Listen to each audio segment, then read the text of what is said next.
Welcome to round 9 of the all-electric ABB FIA Formula E Championship, the Monaco ePrix.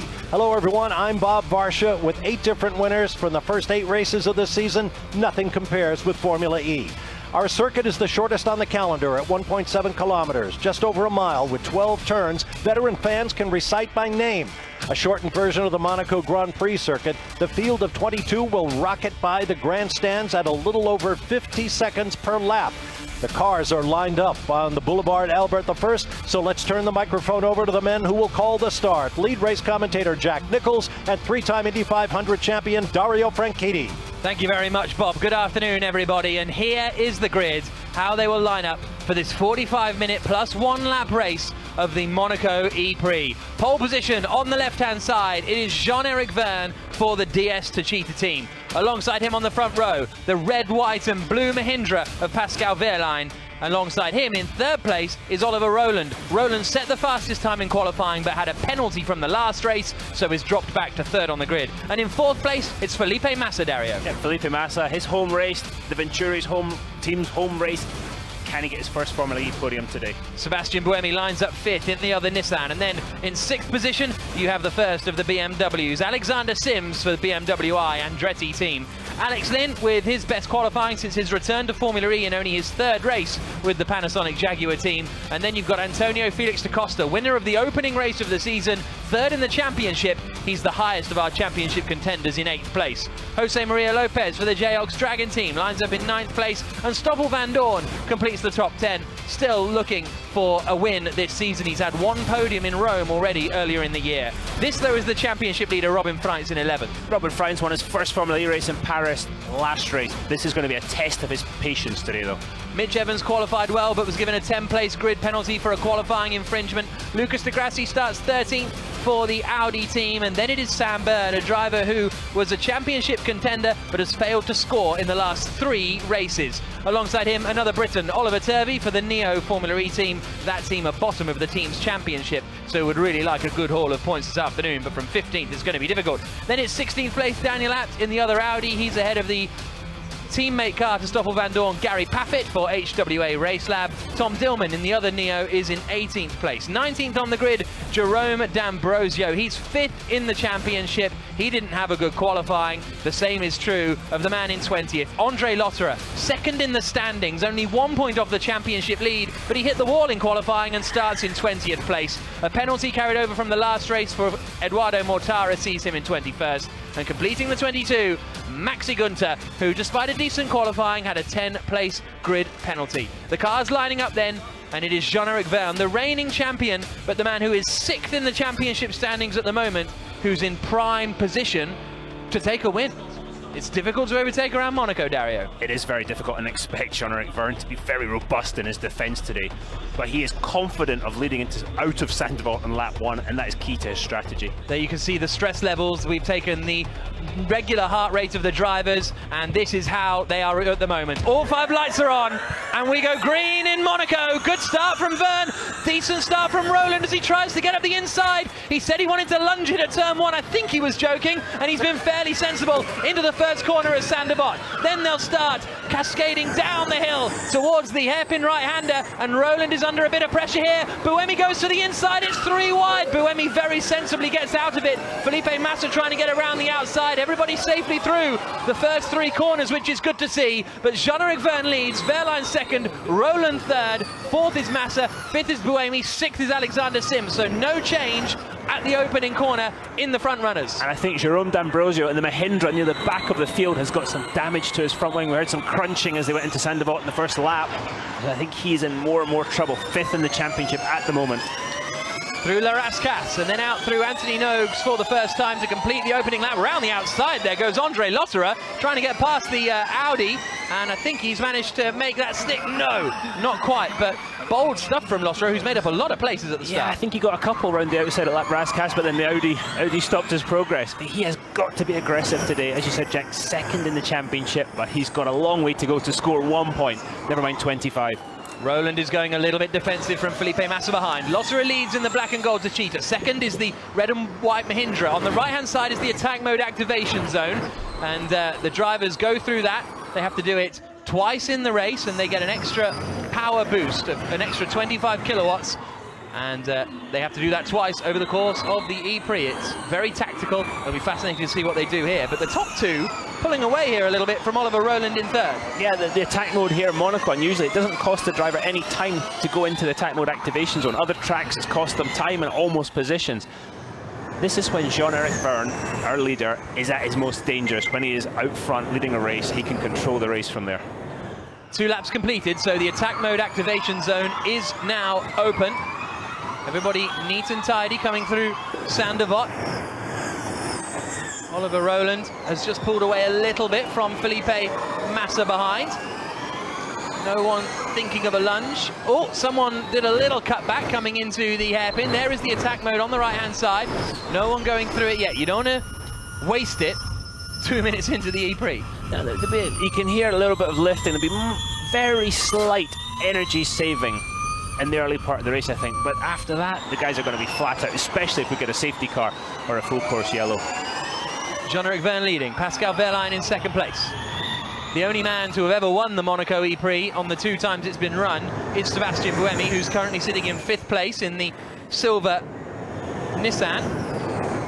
The top 2 pulling away, Rowland in 3rd, then the silver and irritatingly equally silver Felipe Massa Venturi is in 4th position. So Rowland is the first of those silver cars, then it's Massa.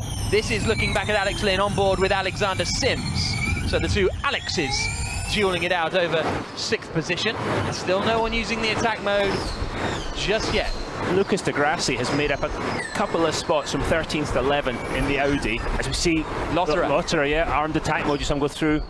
But de Grassi's just slowly working his way up, as he likes to do. That's what makes him such a difficult person to beat in the championship. He just keeps grinding away and getting results. Lotterer drove through the attack zone, but Bob, it doesn't look as though he's managed to get it stuck. No, normally we get a graphic that signals the 4 minutes of extra power that a driver gets, and it certainly looked like a straight shot through the 3 sensors. Wondering what happened to Andre Lotterer. And we saw in Rome, Mitch Evans leading the race and went through the attack mode activation zone. It didn't activate. They get lights on the steering wheel and they get beeps in their ears to tell them each time they cross one of the 3 sensors they have to cross properly to activate it. And that Mitch said that last sensor didn't go off. He got this cold sort of feeling and knew he had to do it again. But you know, he's not costing Lotterer any time to do it today, unlike, as we said in previous races, through the swimming pool complex. Felipe Massa just shadowing at the moment Oliver Rowland. Felipe Massa, who is 16th in the championship, a best result of 5th in Hong Kong earlier in the year. He's currently set to better that, lying in 4th position. The Venturi's had some reliability issues. The HWA team used Venturi powertrain as well. They had some reliability issues. They've fixed those now. It was to do with the drive shafts, but that cost a lot of results for the 4 cars using the Venturi powertrain earlier in the season. Down into Saint-Devote. No one close enough to make a move just yet. There's the usable energy remaining on the left-hand side. Everybody pretty similar to each other. If anything, Rowland has a tiny bit more and Wehrlein a tiny bit less. Great to hear them flashing underneath the camera down there, isn't it? We've seen this before, everybody's sort of sizing each other up, but it's very difficult to gain enough of an advantage to even attempt an overtaking manoeuvre. But I think as the race goes on, people will become more and more desperate to get up front. Vergne ahead of Wehrlein, the top 2, the Techeetah and the Mahindra. Then it's Rowland in 3rd, who has the fastest lap of the race at the moment. And as I say that, it's taken away by Jean-Eric Vergne. And then we've got Rowland in 3rd, then Massa in 4th. Right behind him is Buemi. The first of the blue and white cars is Alexander Sims. You have the first energies, 7562. Same energy than Vergne in front, 1% less than Rowland behind. It's Pascal Wehrlein in 2nd place, being told you got the same energy as the guy in front, less than the guy behind. But Buemi does now activate attack mode, so you can see there's 4 chevrons. Lotterer goes for it again and doesn't get it again. So that's interesting. Yeah, because it looked like he was dead centre, exactly where he had to be. The Buemi has got to attack. 5th place in the Nissan. He's got to use that extra 25 kilowatts of power, about 12% increase. And he's got to put pressure on Felipe Massa and try and force Massa into a mistake. And he's very, very close to the back now as they come down towards Saint-Devote. Keep an eye out here. Sebastian Buemi goes to the outside. Massa covers the inside. Very tactical. Some of the teams saying because there's so much grip on this tarmac compared to a normal Formula E racetrack, the attack mode is better. And around the outside, Massa's going to hold it. He's not going to give that one up easily. And Felipe Massa holds onto the position. But you can put that power down more effectively on this street circuit. Massa now goes to attack mode in response to Buemi. So he's now holding that place, and all lurking up behind them is this first blue and white BMW I Andretti car. That is Alexander Sims, as everyone else chucks their way through. Mitch Evans being pretty defensive in 10th place in the Jaguar. So one of the issues with the sort of the fairly high grip surface is that it puts more pressure on the tyres. It works the tyres harder. So as the race goes on, the rear tyres are probably going to start to overheat just a little bit. Well done, Felipe. Good move. Let's catch Roland in front of us. So well done, Felipe. Good move. That is taking the activation zone. You can see clearly on the left-hand side there, Felipe Massa has 4 minutes left. Buemi has 3 minutes left. That's the amount of chevrons next to it, Bob. Really, it's no surprise they're being this careful about when they use attack mode, because we've heard time and again this weekend that energy management is going to be critical in this race. There's not a lot of opportunities for regen to gather up battery power. So you better know just how quickly you're using up your battery store before you start using big chunks in attack mode. Yeah, the car is able to regenerate energy through the braking system, but there's not a huge amount of braking around here, so that's the big problem. It's quite a fast circuit as far as Formula E is concerned. Yeah, which is bizarre to say, because normally you talk about Monaco, you talk about the confines of Monaco and everything, but again, it's a wide, smooth, fairly quick circuit. Oh, lock up from Wehrlein, he's thrown it away! Wehrlein goes straight on at Sandebot, and up into second place now goes Oliver Rowland. Felipe Massa goes past him as well. Sebastian Buemi's going to try and get the dummy, but he can't quite get it done. Take the loop. Take the loop.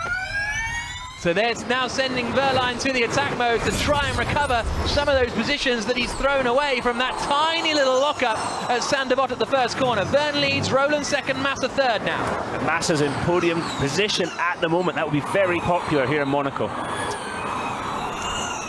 Wehrlein saying on the radio he's really frustrated, he just locked up, that's all, no other issue. Felipe Massa never won here in Monaco in Formula 1, but finished on the podium in third place, appropriately enough, on a handful of occasions, and that's where he is sitting at the moment, with Jean-Eric Verne leading the way with 36 minutes plus 1 lap to go.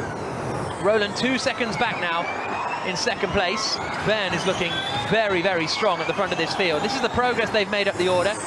Rowland and Massa have made up a place each. Gap 2 seconds. You heard it from the engineer. The gap is 2 seconds. Jean-Eric Verne is told there by Pascal Portosa. And he has that confidence, Jean-Eric Verne, when it's going well for him. It just sort of, it's such a momentum sport racing, but Jean-Eric's quite an emotional driver. And he's in his happy place. Any driver's happy to be in front, but Jean-Eric really thrives on it, I think. So there you see Buemi's clock ticking down. When they hit 0, he will be back down to 200 kilowatts of power as opposed to 225 when he was in attack mode, and the blue flashing lights will stop on the front of his car. So you see these next 3 cars have blue flashing lights. The one behind of Sebastian Buemi does not, because he has finished his first use of the attack mode. Verne leading, Rowland second there, Massa third there, the 2 silver cars together. Jean-Eric Verne is starting to disappear up the road a little bit, and there's Pascal Wehrlein in 4th place. And that frustration level must be high in the Mahindra, because he knows that how difficult it is to pass, and he kind of threw that one away just with the slightest mistake. But that is the tightrope that all these drivers are on, and if they push a little too hard, there is no track limits. The barriers are just waiting. And the barrier, as to hit a lot, the barrier wins every time. Every time you get into an argument with one of these Armco barriers, you come off worst. Didn't stop you trying though, did it? Oh no, absolutely not. They just don't listen. Exactly, no matter how many times you tell them. 34 minutes plus a lap to go. Massa is out of 225. Massa is out of 225. We've got 1 minute 45 remaining. So that's Wehrlein being told, the driver in front of you, Felipe Massa, in the second car you can see there with the Brazilian colours, the blue and yellow helmet. He's out of power attack mode, but you're still in it, Pascal. So this is the time to try and get past the guy in front of you. And we saw Wehrlein coming out of Sandebot, and it slid the back end of the car as Sims goes through attack mode. But Verlaine is pushing as hard as he can to get on terms with Felipe Massa in front. There's the attack modes remaining. 2 for Jean-Eric Vergne, 2 for Lynn and Da Costa, and then De Grassi, and then everyone basically from 12th place backwards has got an attack mode has got 2 attack modes to use. The top 2 in the championship at the moment, both out of the points. Freinz in 11th place, Lotter in 17th, and they're all queuing up here, aren't they, behind Sebastian Buemi. Blue Alpha 18 confirm. Lim. Sims goes to the outside. Imagine fantastic, he's having that radio conversation while trying to overtake Buemi in front of him. And yeah, Buemi holds the place for the moment. Sims has got 4 minutes left, so no huge rush for him. A little bit of a lockup from De Grassi, who's under pressure from Robin Freinz behind. And they're going through the attack mode activation now. Is going to be Alex Lynn in 7th place. And Mitch Evans behind him. Sims being asked to give the energy if you can. Well, he's a bit busy at the moment. That's exactly what I was thinking. Watch as they come out of the last corner, how close they get to the wall. The wall comes up in a hurry, and a lot of them are using the curb to actually arrest the slide. Some of them this morning were actually running into the wall right there. It's so difficult, but you've got to use all the road because it's a long straight afterwards. So Sebastian Buemi here at the front of this queue is the only man, was the only man, to have led a lap of the Monaco ePrix. He won the last 2. There's a bit of action. Sam Bird under pressure from Mitch Evans. Bird holds on to that 12th position for the time being. But now Buemi is the stopper in the bottle, really, from everyone trying to get past behind. Which is kind of odd because the Nissan has been really quick. And his recently. teammate Roland is closing in on Jean-Eric Vergne, the race leader. Oliver Rowland just has to be, he's got to finish today, doesn't he? He's been so quick and he's beat himself on a number of occasions. Just kind of throttle it back a bit. 98% will probably get the job done. 102 and you're going to make a mistake, as we saw Pascal Wehrlein make earlier. Buemi's going so defensive, so one Nissan closing in on the lead, Oliver Rowland. The other here in 5th place, Sebastian Buemi, holding everyone up. Yeah, we don't know what's going on in that cockpit, though. It's clearly there might be an issue. There might be an issue with the car that we don't know about that he's managing, and Sims is going to look to the outside again, but nothing doing. And there's nowhere to really get that cut back. You've got to be so aggressive and almost push on the way into turn 3. Here's a look at the start replay. Now, I thought Rowland was going to send it up the inside, but he didn't in the end. There was a slow start in the middle of the pack for Jose Maria Lopez. Watch further back and you hear the incidents. Yeah, a few crunches here and there, weren't there? One of the great things about Formula E, you can hear the carbon fibre crunching. This is on board with Vergne, the race pole position. Straight away defensive from Wehrlein, but then he opens up the door. That was quite brave, because you see Rowland is already trying to make that pass. This is a mistake from Wehrlein. Just locked up the inside front. Recovered quickly though. That could have been a lot worse. Yeah, but it's cost him a good 2 positions. Here's Jean-Eric Vergne, our race leader, with 30 minutes plus 1 lap to go. 2nd place is Oliver Rowland. The gap back up to 2 seconds now. So Vergne extending his advantage a little more. Felipe Massa still there in 3rd place, with 4th place Pascal Wehrlein tucked in behind. Wehrlein couldn't take advantage of still being in attack mode. Sims is the last of the drivers still in attack mode up behind Buemi, but he hasn't really been able to make a move just yet. No, and you saw Buemi coming up to turn 3 immediately to the inside of the track, going defensive. And because of that, you're going to have to be aggressive, but too aggressive, and the officials will be having a word with you, and the result might be in jeopardy. So, yeah, the drivers can push, but earlier in the season we're all pushing too hard, and we saw the 3-place grid penalties that 3 different drivers had after the Paris race for contact. Sebastian Buemi's stress level at 6 at the moment. It goes from -10 to 10, and 0 is his normal heart rate at that particular point on the circuit, so that's why he might be a little bit stressed. Now Sims is going to be under pressure here from Lynn. Lynn not close enough to do anything this time around. But the inside's blocked, Jack, and as we've seen, the outside doesn't work. You don't have the pace difference to go all the way outside, so he's got to try and catch a napping, as we see an overtaking manoeuvre into Tabac. That was the corner they just went through. Would be quite impressive. It's a very fast part of the track. You hear the car hit over the curb. Alex Lynn behind. I'm not sure if his lights were still on the front. He's still got his attack mode remaining.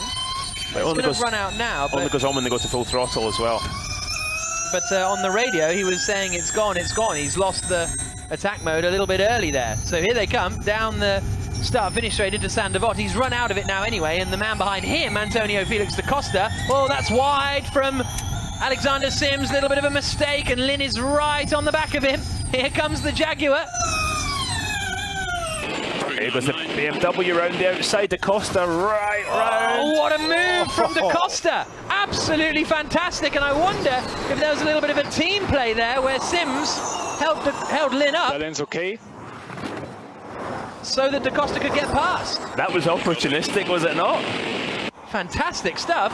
We just saw da Costa appearing around the outside, and out of nowhere, he's now up into 7th position. I wonder if we'll see a bit of team orders here to try and let da Costa have a go at Buemi in front. Well, da Costa's 3rd in the championship. Well, that as well. And Sims is 15th, so you might see a bit of team orders, but if it was I was running the team, I think I would at least give him the chance to see if he can go up and pass Sebastian Buemi. Sims has just asked the team whether they want to swap positions because Antonio is on attack. That's the team player right there. And the team have confirmed it on the radio, so expect the switcheroo. There it is. Through goes Antonio Felix da Costa. Good bit of team play. While the driver has the possibility to be going quicker, let him go through while he's in attack mode and try and build a gap and close in on Buemi. Let's watch da Costa trying to get the fastest lap at this point as well as he closes the gap to Buemi. Roland under big pressure from Felipe Massa still. There's Jean-Eric Verne, the race leader. 27 minutes plus a lap to go. Then it's Roland and Massa. Then it's a fairly lonely Verline. Then it's a big gap back to Sebastian Buemi in 5th place. It is 2.3 seconds. So this 2nd place squabble is the next one continuing as they come down towards the hairpin.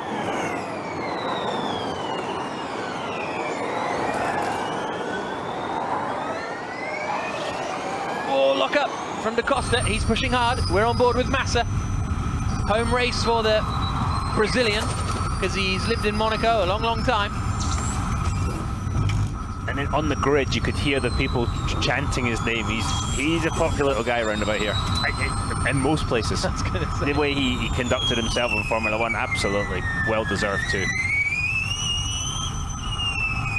Through Anthony Noakes, the final corner. And out onto the start-finish straight again, on which you're continually turning right.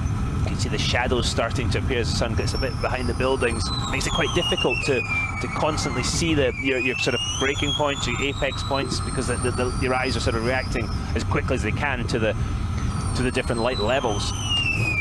You see the car just locking the rears. You could see him correcting the steering wheel as soon as he touched the brake pedal. Now da Costa has caught Buemi and only has a minute to go. Energy, Felipe. 29.73. Massa giving his energy readings, but here's da Costa. He's got 20 seconds left of attack mode to try and get past Sebastian Buemi in front of him. Da Costa's just set the fastest lap of the race on that last lap, but I don't think he's going to have any room to do it. No, he's not. By the time he gets to the main straight, it's going to run out. But he caught Buemi in such a hurry. What he has to do now is try and keep that momentum and not get slowed down to Massa's pace, to Massa's rhythm of the way he's driving the track. Yeah, he's right behind Sebastian Buemi in the Nissan as they come across the line. Interestingly enough, though, Sims and the rest of the pack relatively came with them, didn't they? With 25 minutes to go. I think it just shows Buemi really is the stopper in the bottle. And he's watching his braking zones. He knows that if he watches the mirrors, going into 3, going into 1, it's going to be difficult for the cars behind to sort of get an advantage. As Di Grassi, armed attack mode. Yeah, Di Grassi in 10th place at the moment in the final points paying position. Bird's having a good race. Sam Bird, who's up into 11th place now, past his teammate Robin Franks, has used a little more energy, but is up into that 11th spot. Look at that, great shot on the wall of Las Casas. So, the winners of the fan boost, meanwhile, which gives the drivers an extra boost. Switch off Lucy in attack mode. There's Buemi, he wins the fan boost, as does Jose Maria Lopez, as does Daniel Abt. And then the two predictable ones, Antonio Felix da Costa and Stoffel van Doorn. Those two drivers have won it every race so far this season. Popular gentlemen, so they can use that fan boost to give them an extra burst of energy and power for a couple of seconds. We're on board with Lucas Di Grassi now. Stoffel van Doorn you saw just in front. activate his attack mode. And that's a defensive play from Van Dorn. He just doesn't want to have to deal with Degrassi all over his back bumper with that extra 25 kilowatts of power. And ideally, he's going to attack the car ahead, but it's proving so difficult. The gap's down to 1.2 seconds between Vern and Roland. Yeah. It was up at 2. Is Vern slowing down a little bit? 53.6. It's not his best lap. I think it might have been an error in turn 1 on that last lap. He lost half a second. 4/10 of that was in sector 1. So perhaps Vern went in a little too hot into one of the corners on the previous tour. That's an aggressive move from Stoffel Van Dorn to try and get around the outside there of Alex Lynn and up into 8th place. Doesn't quite work out. That could put him under pressure from behind. And Sam Bird looks to the inside. Lucas Degrassi's in there as well. And Bird's got past Degrassi then in all of that melee and up into 10th place. So Bird opportunistically now into the points. And we saw Lynn in the middle of turn 3 hit the BMW in front to say, get out of the way, come on, because he could see the car coming around his outside. It is as close as that, but these guys are the cars are so equal, the drivers are so equal, they're trying to find that advantage. You can see the car sliding a little bit more at the last corner just as the rear tires heat up and lose a little bit of grip. Oh, here comes the Virgin car. Super left from Bird up the inside of Stoffel Van Dorn, and that's 9th place now. Bird has these races, doesn't he, where he is just on a mission, and that is what he is doing now. Van Dorn is getting held up here. Degrassi is going to try and go around the outside. Is this going to be into the wall? No, he's done it. What a move from Lucas Degrassi. So Van Dorn, having had a good race in 9th place, now slips down to 11th and has used both of his attack modes. Here's a look. And there's the shove from Lynn. And that shove allowed Van Dorn to get around the outside because it just slowed Lynn down. Yep. But there was nothing else Lynn could do. Yeah. Because he had to get going.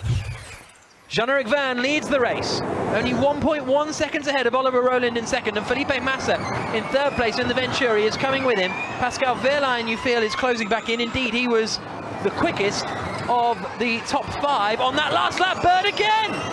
Bird again, this time scything up the inside of his former teammate Alex Lynn and up into 8th place. He wasn't even on attack mode, and then to the outside on attack mode goes Lucas Degrassi. Is this one going to work out for him as well? Yes. Lynn's going to push him. He's done it twice now, Lucas Degrassi. He likes that little move. Van Dorn tries to fight back as well. Meanwhile, in all of that, someone tried to activate their attack mode, and I don't think it worked. It may have been Da Costa, but someone in front of that battle tried to use their attack mode and it didn't work. Well, the first 10 minutes you're going, oh, this is a bit of a procession. Now it's coming to life. The drivers have figured out how to overtake. They've looked at, okay, one of them figured it out, and now they've started studying. You've got the outside in turn 3, and then you've got the Sam Bird lunge into turn 1. He's so good at him defending from Lucas Degrassi. Thought Degrassi was going to try the Sam Bird lunge then for a moment, but opts against it.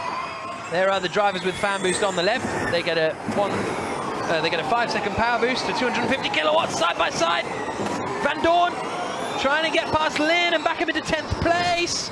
And he's in front. Yep. And now Freins goes for Lynn, not into Tabak. Oh, into Tabak. Through he goes.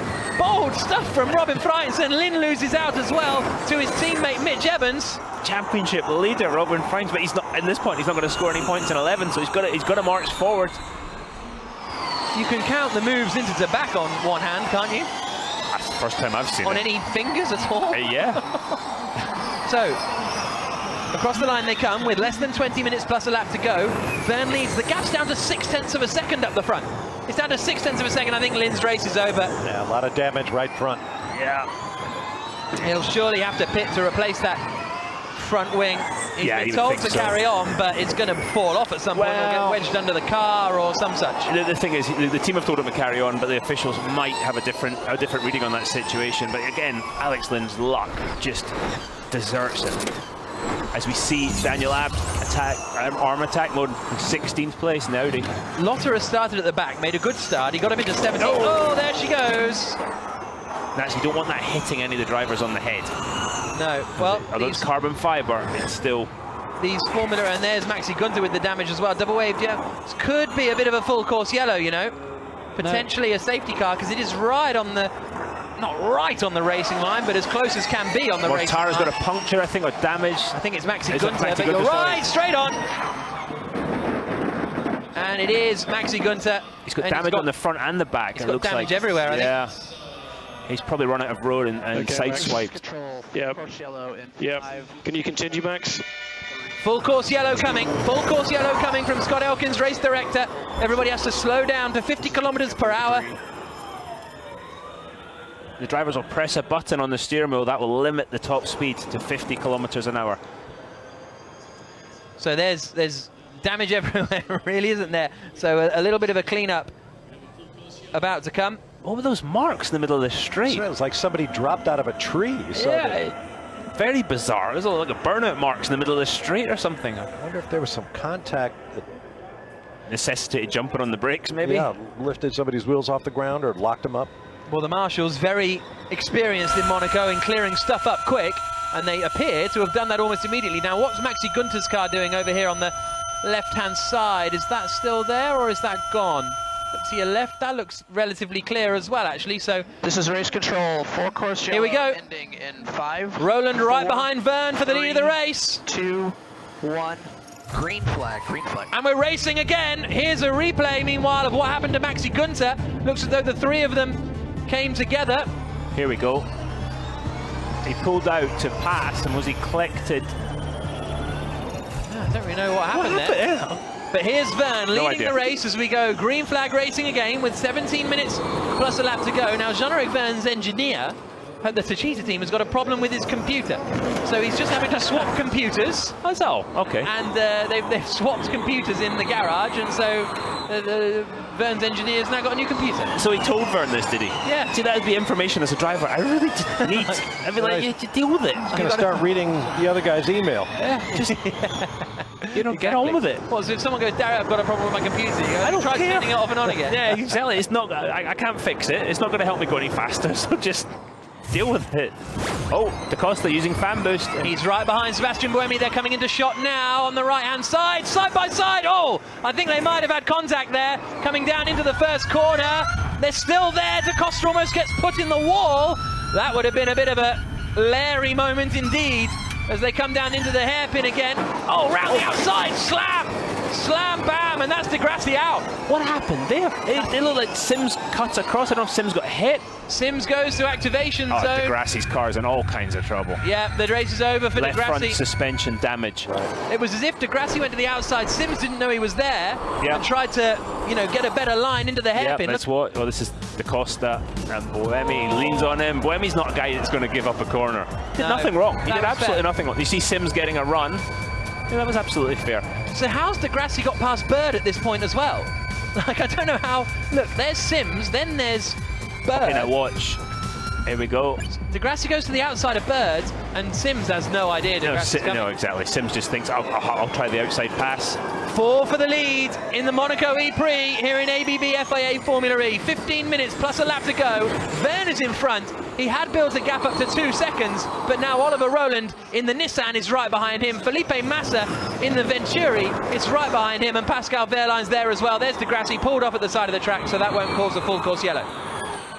Here we go. What is going on with Verne? Is there... lovely to know, but is there an issue? Jerome D'Ambrosio in 16th, arms attack mode, but to see Verne under this kind of pressure.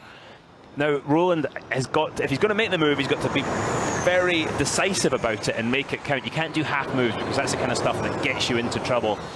The top 4 all have 1 attack mode remaining as well, and that is going to be tactically used. Here they come down the avenue, JFK. Roland has a little look. Roland, as a rookie this year, has not been afraid to rough people up, shall we say. So he's an aggressive character, and he's taken to Formula E like a duck to water. 4 for the lead. Fantastic stuff. As they run right now, Jean-Eric Verne takes the lead in the Drivers' Championship. But it's very close. Here they come around La Rascasse. There's the usable energy remaining on the left-hand side. Roland also has a slightly more than Jean-Eric Verne as well. You wonder whether... well, no, because they were always similar on usable energy throughout the whole race. I was just going to hypothesize that maybe they tried to sprint away, hoping there'd be a full course yellow, and that allowed the Nissan to close back in, but they all had fairly similar usable energy levels. Onto the brakes, into the Harbour hairpin. You can see Oliver Rowland just backing it up a little bit. It's almost like he's just giving himself a bit more margin for error, and I'm sure he'll just regroup and then re-attack Jean-Eric Vergne for the lead of the race. Vergne, Rowland, Massa, Wehrlein. Now, Jean-Eric said in an interview with us before the start of the race that he felt the pressure was on the other people to pass. I wonder if he's still feeling the same way, because slightest mistake and he's in trouble. 1% more energy than Massa, 1% more energy than Vergne, similar energy to Rowland. So that is, you're better than two of the guys in front, you're the same as the other one. So this is looking good for us at the moment. Pascal, that's Cyril Blaise, his race engineer, talking to him on the radio. Buemi's whole 5th place, holding everyone up, he's still miles back from everyone, but he's not under quite as much Now he's used attack mode again, hasn't he? So he's used his second attack mode. Correct. And trying to close that 7-second gap to Pascal Wehrlein, that man in the orange and black Mahindra. Actually, I say there's no queue behind him. There's a massive queue behind him. Next time he's here, honestly, I'll look like an idiot. I don't want you doing the traffic reports, Jack. Yeah, they don't let me do that on the radio. It's a great sort of representation on the right of where the big gaps in the field are. And they're not behind Buemi. And of the top 10 men of the championship, the only 3 who are in the top 10 points-paying positions are Vergne on the lead, Da Costa in 6th, and Bird in 7th. Fox 5 Delta. Check that, Evans in 10th. Wehrlein giving an energy reading. There come the 4. Vergne ahead of Rowland in 2nd place. Pascal Wehrlein in 4th with Felipe Massa in the middle of them. 7.7. Keep an eye to the right-hand side here. Oh, Buemi's not under too much pressure. Someone was going side by side. Someone is. Yeah. Someone's about to get very tight, coming down into the Harbour hairpin. 11 minutes, 40 seconds plus a lap to go. Sam Bird, it probably was, because he's the last man to be in attack mode. Actually, Evans is past Van Dorn now. Van Dorn's using his and Van Dorn fights back using his fan boost. So he's back up into 9th place. Seeing that unfold on the tower on the left-hand side. You see, while we focus on these 4 for lead, because, and this meanwhile is further back in the pack. So these guys, at what point do they become really aggressive? I think it's a different story for the guys at the front. Rowland obviously is going to attack for the lead. Massa, Wehrlein, they're probably a bit calmer. This group, they're just going to throw it all at it, aren't they? Well, I have to say, Sam Bird, he started 14th on the grid, and he's up into 6th place through lots of overtakes. There you can see he's made up 8 places. In a track you cannot really pass. Exactly. The only other driver to make up that many, or in close, is Lotterer with 6, but that includes Gunther, Mortara, De Grassi and Turvey, who we saw a moment ago, all retiring from the ePrix. So Bird is, I'm not going to say absolutely flying, because that's just a bit cringe, but he's doing a really good job. There's the race leader, Jean-Eric Vergne, Rowland, Massa, Wehrlein. Vergne's just starting to stretch out again. Just getting it's like he's figured out whatever was wrong, or if he was in energy trouble, he felt, and he's just starting to pull away that little bit. And if you're Rowland, it's the last thing you want to see. Here's a look at Sam Bird. What's he been up to now? Oh, Da Costa. There we go. But the way Sam Bird made that pass, he didn't leave Bird any choice to stay around. Da Costa any choice to go around the outside. He just down the inside, got 3/4 of the way past. Textbook, you'd say. That was absolutely, that was fantastic. But we've seen Sam Bird do it so many times. Top 4 starting to spread out a touch. With 10 minutes plus a lap to go, they're still all within 2 seconds of each other. But just not quite as nose to tail as it was previous. Now, in this area of the track, this is where those rear tyres, those tortured rear tyres, are going to start to make it more and more difficult to put the power down, to turn and put the power down. The tyre doesn't want to do 2 things at once, and makes it very difficult. And the tyre they're running is a wet and dry tyre at the same time. Each car gets 2 sets of tyres for the whole event. Now, no one, as of yet, has been able to get past Sebastian Buemi. He started 5th, he's still 5th. There's a look. Through goes Mitch Evans, and that is him into 9th place now past Stoffel Van Dorn. It was a tiny pass. It was. No one's been able to get past Buemi, but now it's Bird's turn. There's a look up the inside, and that is Robin Freitz, I think. It's all getting difficult to see as the light goes down. I think it was Freitz going past Van Dorn. Yes, it was. So Freitz up into 10th position. There's a look. Appears to be my new thing when someone's doing an overtake. I've said it every time, I think, this race. Anyway. What else are you going to say? Yeah, well, it's true. You know, there's no Trade Subscriptions Act. You're saying what's actually happening. The HWA is still running around. Actually, sorry, it's Lynn. He's missing the Jaguar, missing missing the right front of the wing. Still going though in 13th place, Alex Lynn. And there's the HWA missing the same part, so there was two. I thought I was seeing things for a second. And both cars are almost identical colour schemes. Vern leading there in the black and gold Techeetah. Oliver Rowland in second in the silver Nissan. The equally silver Venturi is behind in third place of Felipe Massa, who's starting to look the raciest of the three out of the four, actually. Really closing in a little now. Still got Oliver one, Rowland. and he's got one attack mode left to activate with 8 minutes plus a lap to go. All of the top four have that remaining. Pascal Wehrlein is good on energy compared to the rest of the four around him as well. Here they come across the line once more to complete 41 laps of racing. Daniel Abt is under investigation for causing a collision. I can't really be specific as to what that one was because everyone's had a collision. Rowland just kind of left the door open a little bit and Massa thought about it, and then you see the gap between 4th and 5th place at 10 seconds. Wehrlein is 8 seconds behind Buemi, 10 seconds behind the leader. Notice Lauderer has yet to use attack mode. There must be something going on with that car. Because we saw him try to use it a couple of times. And an incident of Abt and Turvey's under investigation. So Abt under investigation for causing a collision. Turvey out of the race. I wonder if the two are connected. Oh, potentially. Yeah. Don't think you need to be a super sleuth to figure that one out. No offense. No, none taken. 6.5 minutes plus a lap to go. Alpha Sierra Romeo. Do they have a phonetic? They don't have a French phonetic language. Because he's saying 3 in French, but then he's saying. I can't even speak French. Never mind the phonetic version of no, French. But then he's using English phonetic language. I don't know. Interesting. 6 minutes to go, plus 1 lap. When does desperation kick in? Let's see what Mitch Evans is up to. Whoa, that's fantastic. It was lovely, wasn't it? Well done, Mitch Evans. How he's managed to get the inside line there, I do not know. And got the car rotated, and off he goes. Up to P8. Oh, DaCosta looking to the outside of Bird. France looking to the outside of Sims. France is in attack mode.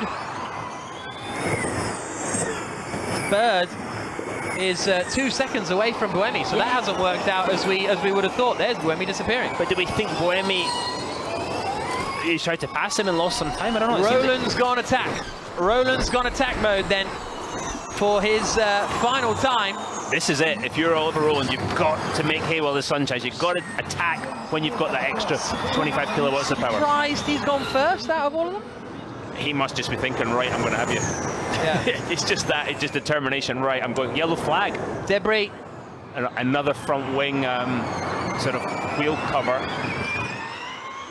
Coming down into the first corner. What car is that from? None of the front four. The problem for Rowland is they've taken the yellow flags. That's one of the best overtaking manoeuvres. As we see now, Massa's gone to attack mode as well. And Vern. Yeah. So only Wehrlein left. Wehrlein all over the back of Massa as they approach turns 8 and 9.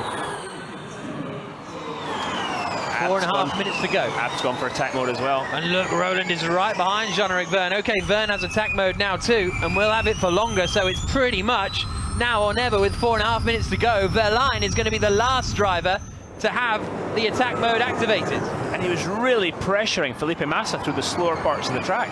Look, again, very impressive, the pace that Wehrlein has got, and he'll be trying everything to come to terms and to get past Felipe Massa and get onto the podium here in Monaco.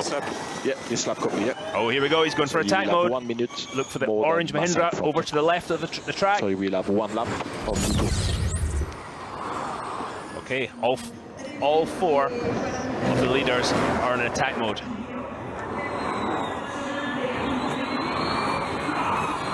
So Wehrlein will effectively have an extra lap of attack mode compared to everyone else. 3.5 minutes plus 1 lap to go. Sam Bird is continuing to drop back from Sebastian Buemi. How many laps to go? 5 laps. 5 laps. Just a little bit too far back. Pascal Wehrlein not even attempting to look. Just using the preferred racing line. He clipped the curb and he couldn't get back to the throttle, so he's lost a little bit of time. Oh, we've got a collision. Robin Franks. Oliver, Alexander big damage. Sims. Yep, Franks is out. Oh, Championship leader. That's going to be safety car. Here's a look at what happened coming down into Sander Vogt. He's gone to the inside. Oh, have they hit before? It almost looks like they hit before, yeah. And Sims goes round. Yeah, I think we need to see that from earlier if we can. It's easy to ask for it, but difficult to show. That's big damage for Franks. So here they come, 2.5 minutes plus a lap to go. Surely there's going to be yellow flags down at the first corner. Indeed there are, double waved yellows, and Franks has got to stay in the car. Oh, they're going to try and do going to lift it in the crane. Try and do a live snatch down there. I hope he's not scared of heights. Yeah.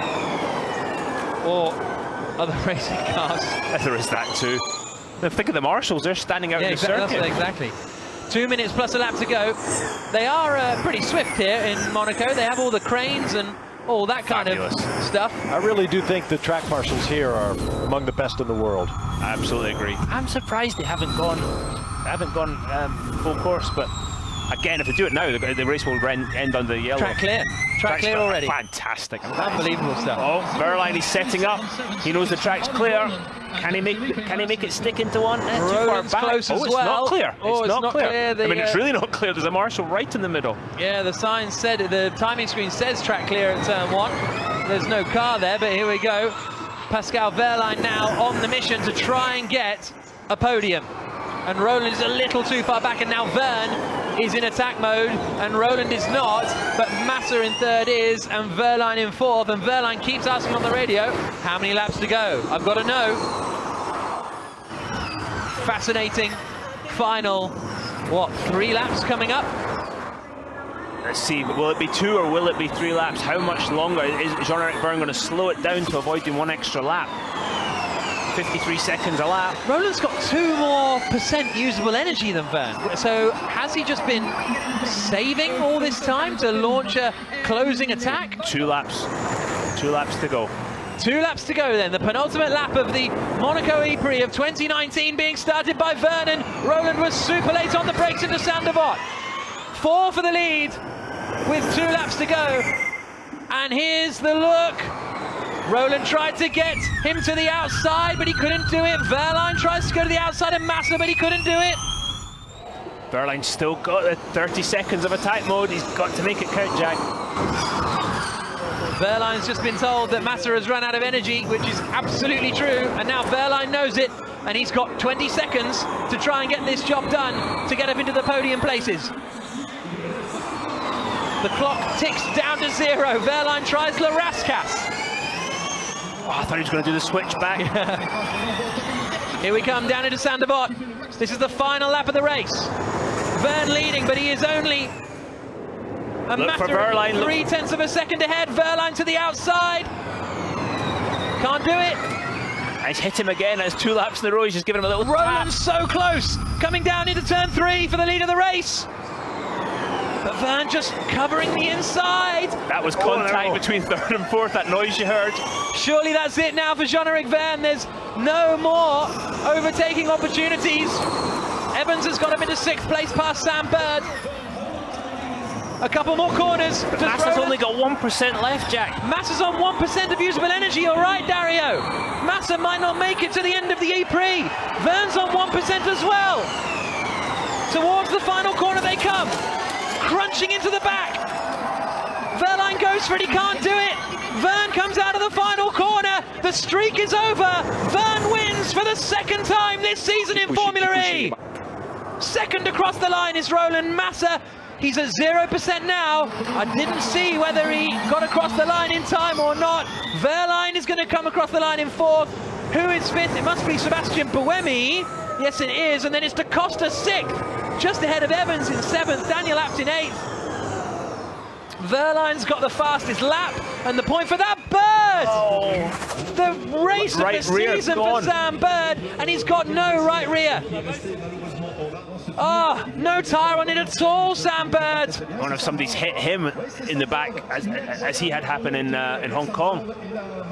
Well, the man who looked to have climbed from 14th up to 6th is not going to make the end of the race. His bad luck continues. He's been hit from the back, he says on the radio, and given a puncture. But Jean-Eric Verne, it is Dario, who is the race winner. A 2nd win of the season for him. Shall we talk to him? Let's see. Let's have a chat. Let's see if he recognises us this week, or me this week, shall we say. Jean-Eric, congratulations. You're a winner in Monaco. It's Dario, by the way, in the booth. Now I recognise your voice, mate. Woo! Yeah, we just won Monaco. That's pretty nice. Never won that one before, so yeah, that's the first one. So happy for the boys. Difficult season, a lot of up and down, but you know, this kind of wins makes everything worth it. You drove a fantastic race under pressure the whole way. You deserve it. Well done. Enjoy the party tonight. Thank you. Now, for those who don't understand what we're talking about, it is previous victory this season at Sanya. Dario tried to congratulate Jean-Eric Verne over the radio, and his first comment was, "Who is this?" Yeah, see, look, Bird's already got the puncture. Yeah. There must have been some shenanigans with the BMWs up into 3, I reckon, yeah. Agreed, Jack. So that's the end of the incident, but where the puncture happened, Yeah. Evans went for it coming into the Rascasse on Da Costa.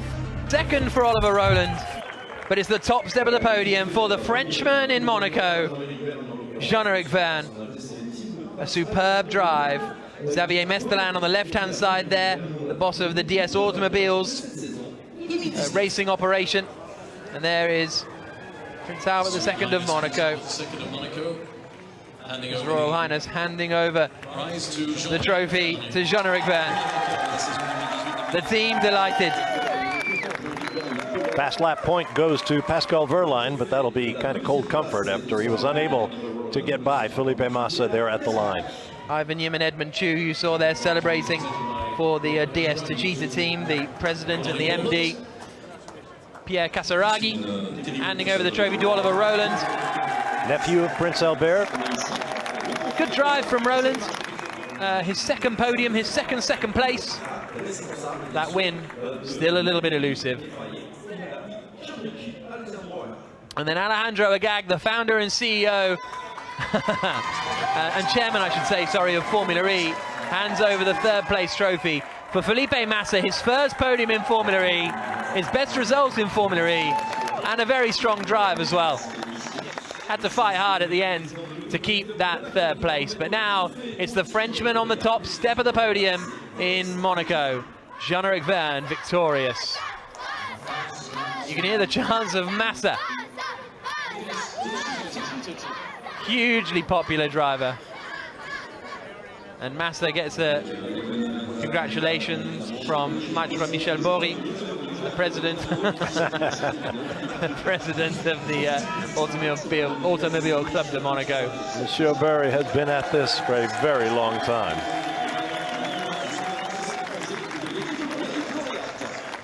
A great race, the Frenchman victorious.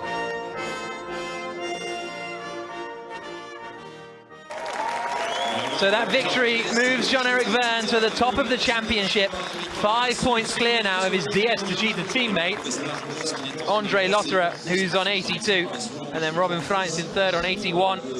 Then Da Costa just a couple of points behind that. So the top 4 separated by 9 points in the championship. And Verne will look towards the championship with only 4 rounds to go. Berlin in 2 weeks' time, then Bern in June, then New York at the end of July. But for now, he will spray the Moet on the top step of the podium as he takes victory on the streets of Monaco for the first time. He loves winning the historic races, does Jean-Eric Verne. And the reigning champion is back at the top. Suddenly all seems right with the world. Yeah. But we've got a long way to go. 4 more races, including the season finale doubleheader in Brooklyn, New York. A look at the provisional results here in round 9 of ABB Formula E. Jean-Eric Vergne breaks the string with his second victory of the season.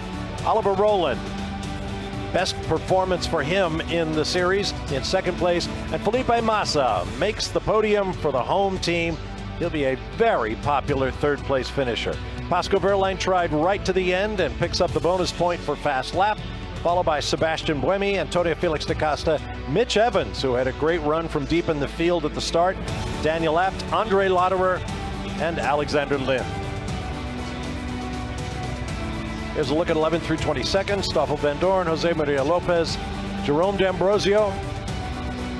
Down at the bottom, Oliver Turvey, Lucas de Grassi, Eduardo Mortara, and Maxi Gunther not classified for not having completed 90% of the race winner's distance. Sam Bird, who was in the points and in contention for a top 5, I would argue, finds himself down in 17th place. Here's a look at the Drivers' Championship with 4 rounds to go.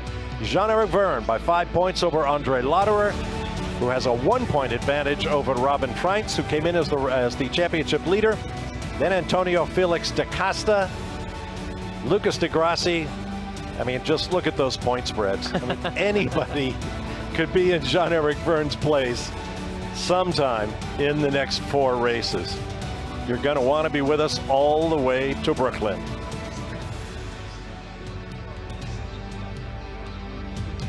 And in the team's championship, as Jack pointed out, pretty easy. Diaz Tejeda with a great day, the race win, and the pole. So they now have a whopping 34-point lead over Envision Virgin. But it's tight between Virgin and Audi Sport. Just 2 points there. Mahindra Racing, BMW I Andretti Motorsport dropped down from 4th to 6th. But again, we have a long way to go.